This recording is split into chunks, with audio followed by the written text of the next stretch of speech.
How's it going, everybody? Vegeta saying what is good to all my Super Saiyan homies, and today we are going to be hopping in for some fun facts about Dragon Ball and Dragon Ball Z. If you enjoy the video, please consider hitting that thumbs up, subscribing, and turning on notifications so you don't miss out on any future content. With that being said, though, let's not jibber jabber any further and hop into 5 fun facts about Dragon Ball and Dragon Ball Z. To start things off, it'll definitely be one that I wouldn't necessarily consider to be fun, but definitely one that I consider to be relatable, as I too had this fear up until I got a couple of tattoos, and that would be Goku's fear of needles. And quite honestly, this seems pretty reasonable to me, because who does enjoy being stabbed by something sharp? Just doesn't seem like a pleasant experience to anybody, if you ask me. So yeah, that'll do it for our first fun fact. Our next fun fact takes a look over at Super Buu's character design.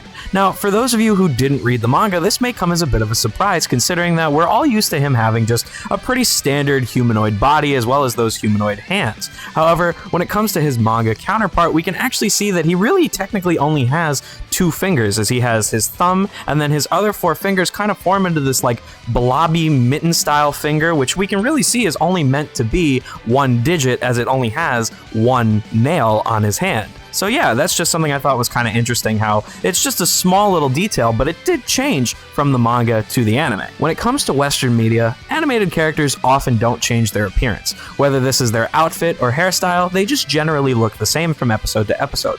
However, when it comes to anime, this isn't always the case, and a character who greatly exemplifies this is one of my favorites, Bulma. Between Dragon Ball and Dragon Ball Z alone, she goes through 17 different hairstyles, and this isn't even including all of the different outfits she goes through as well, which I'm sure we can all think of at least a couple different iconic ones. We're all familiar with King Kai and his monkey companion Bubbles. However, something that you may not know is that this is a trait he shares with a king from our own world, the king of pop, Michael Jackson, who also had a monkey companion named Bubbles. And so, this is where Toriyama drew his inspiration from. Lastly, we have a fun fact about the Kamehameha. Now, this is a technique I'm sure we are all familiar with, and quite frankly have probably tried to do at least once or twice in our life. But with that being said, something that you may not know about the technique is that it was actually named by Akira Toriyama's wife, Nachi Mikami, who said to him at the time when he was struggling to come up with a name for the Kame House technique that it might be easier to remember the name if he used the name of a historical figure,